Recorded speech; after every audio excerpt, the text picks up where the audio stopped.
देखिए राजीव जी, वास्तविकता में मेरी 71 साल की उम्र में मैं ये देखना चाहता था अपने जीवन के संध्या काल में कि भारतवर्ष उन्नति की तरफ बढ़ रहा है। लोकतांत्रिक मूल्यों में जो हमारे मूल्य थे, हम ऊपर की तरफ जाएं, नीचे की तरफ न जाएं।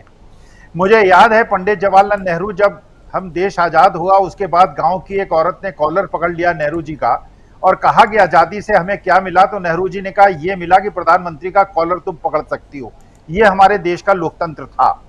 लाल बहादुर शास्त्री जी ने रेल एक्सीडेंट पे इस्तीफा दे दिया था। ये हमारा भारतवर्ष की मॉरल वैल्यूज थी। इंदिरा गांधी पे जब एक व्यंग्यकार ने उनका नाक लंबी, नेहरू जी की नाक लंबी बनाई थी, और जब इंदिरा जी का एक कार्टून बनाया था, इंदिरा जी ने उन्हें कहा कि कल सुबह आके मेरे पास चाय पीने आइएगा और जो आपने कार्टून बनाया अपना सिग्नेचर करके दे जाइएगा, अपने ड्राइंग रूम में लगाऊंगा। ये हमारे देश का लोकतंत्र था। आज हमारे दो लोकतंत्र की अवनति कितनी हो गई है। जो विपक्ष कह रहा है राजीव जी, केवल एक मांग कर रहा है, एक मांग कर रहा है जो जायज मांग है। वो ये कह रहा है कि माननीय मोदी जी, आप प्रधानमंत्री हैं, लेकिन आपका देश की जो सर्वोच्चता है उस पर आपका तीसरा स्थान है। अगर देश की महिला राष्ट्रपति जो हैं, जो हमारे लिए सम्मानित हैं और हमारी देश की आन बान शान है, उनको, उनसे अगर आप इनॉग्रेशन करा लेंगे तो आपको क्या नुकसान हो जाएगा, क्या परेशानी हो जाएगी। लेकिन मैं देख रहा हूं कि विपक्ष के पक्ष में बोलना और सरकार के विपक्ष में बोलने वालों को जिस प्रकार ये टूट पड़ते हैं और ये झपट पड़ते हैं, उसका आप देखिए, प्रतिफल देखिए राजीव जी, किस प्रकार से हवा बदल रही है। स्वामी रामदेव अब खुलेआम कह रहे हैं कि ब्रजभूषण शरण सिंह को जेल भेज देना चाहिए। मेरे पास ताकत होती मैं उनको जेल भेज देता। ये परिवर्तन है। वरुण गांधी, एक बार एमआईटी यूनिवर्सिटी में भी वरुण गांधी आए थे, मैंने उनको सुना था। उन्होंने कहा था जब मेरे नाना का इस प्रकार से अपमान होता है, जब मेरे दादी का अपमान होता है, जब मेरे परिवारजनों का अपमान होता है, मेरी आत्मा कचोटी है। ये मैंने सुना जब वरुण गांधी ने यह बात कही थी। आप सोचिए, आप देश के इतिहास को, देश के ऐतिहासिक महापुरुषों को, महात्मा गांधी को, नेहरू जी को, इंदिरा जी को, आप अपने अलावा अगर किसी को समकक्ष देखना ही नहीं चाहते, अपने के अलावा आपको कोई पसंद ही नहीं आता, आपके दिमाग में लोकतांत्रिक मूल्य नहीं है, खुलेआम आप ये कहते हो जो 37-38% लोग हमको वोट देते हैं वही केवल देश प्रेमी है, बाकी जो 62-63% लोग हमारे खिलाफ वोट देते हैं वो सारे के सारे देशद्रोही हैं, जो भी हमारे खिलाफ लिखता है वो देशद्रोही है।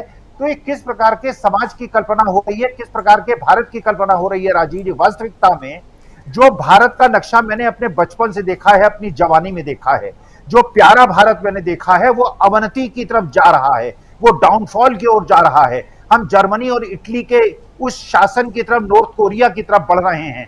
जो लोकतांत्रिक मूल्य हमारे थे, जो आपस में प्यार मोहब्बत संभाव सद्भाव का हमारे मूल्य थे, वो नष्ट हो रहे हैं। अपने जीवन के संध्या काल में राजीव जी मुझे बड़ा दुख हो रहा है।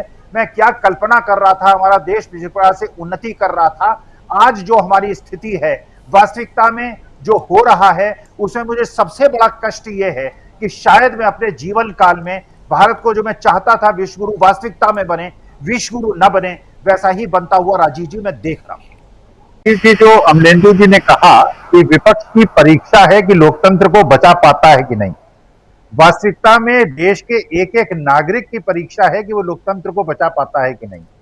हिमाचल प्रदेश की जनता ने दिखा दिया कि वो लोकतंत्र के प्रति सजग हैं, और जनता ने बताया, विरोधी दल और विरोध पक्ष जो है उसका कोई मतलब नहीं है, मतलब है नागरिकों का। कर्नाटका की जनता ने बता दिया कि लोकतंत्र को बचाने के लिए वो तत्पर हैं। ये हमारा दायित्व है, ये मेरा देश है, ये हमारा देश है, ये आपका देश है। इस देश की अस्मिता को बचाने के लिए, गौरव को बचाने के लिए ये मेरा कर्तव्य है, ये आपका कर्तव्य है जिसका निर्वहन आप कर रहे हैं। देश में लोकतांत्रिक मूल्यों और धर्मनिरपेक्षता के मूल्यों को बचाने के लिए हम सबको संघर्ष करना पड़ेगा। और देखिए, वास्तविकता में ये बड़ा अवसर है हमारे पास राजीव जी। हम उस जमाने में पैदा हुए हैं जब देश आजाद हो चुका था। जो हमारे पूर्वजों ने और पुरखों ने अंग्रेजों से लड़ाई लड़ी थी और अपने खून दे दे के लड़ाई लड़ी थी, फांसी पे लटके थे, लाठियां खाई थी, जेल के अंदर गए थे, बर्फ की सिल्लियों पे लिटाए गए थे, हम तो कम से कम उतना ताप और संताप नहीं सह रहे हैं। ये देश को बचाने के लिए हमारे पूर्वजों ने जो त्याग किया था, ये आज समय हमारा है, परीक्षा मेरी है, आपकी है, ये देश के एक एक नागरिकों की है। और जो लोग आज खड़े हैं तानाशाही की तरफ, आज जो खड़े हैं लोकतंत्र को और बेटियों को नहीं बचाने की तरफ, आज जो निरंकुशता की तरफ खड़े हैं, वो लोगों को ये सोचना पड़ेगा कि देश की प्रथम महिला, जो हमारी देश की प्रथम नागरिक हैं, उनसे और नंबर 2 से, जो नंबर 2 के नागरिक हैं, उनसे आप उद्घाटन नहीं करा रहे। बेटियां 1 महीने से जाते जंतर मंतर पे संघर्ष कर रही हैं, वहां पे मच्छरों से काटी जा रही हैं, उनको सताया जा रहा है। और जो लोग इस समय देश के, तो फिर वही हिस्ट्री रिपीट हो रही है राजीव जी, कुछ लोग अंग्रेजों से लड़ रहे थे और कुछ लोग अंग्रेजों का साथ दे रहे थे। आज मैं अपने जीवन के संध्या काल में, क्योंकि मुझे भगवान ने यह अवसर दिया है कि मैं लोकतंत्र की रक्षा करूं, भारत के गौरव की रक्षा करूं, इसलिए इस गौरव की रक्षा करने के लिए अंतिम श्वास तक मैं संघर्ष करूंगा। और आप जैसे लोग जो इस संघर्ष में साथ देंगे, उनका भी अभिवादन करके उनका धन्यवाद राजीव जी करूंगा। जी, हम लोग बस बातें करते हैं और संघर्ष तो पूरी जनता कर रही है।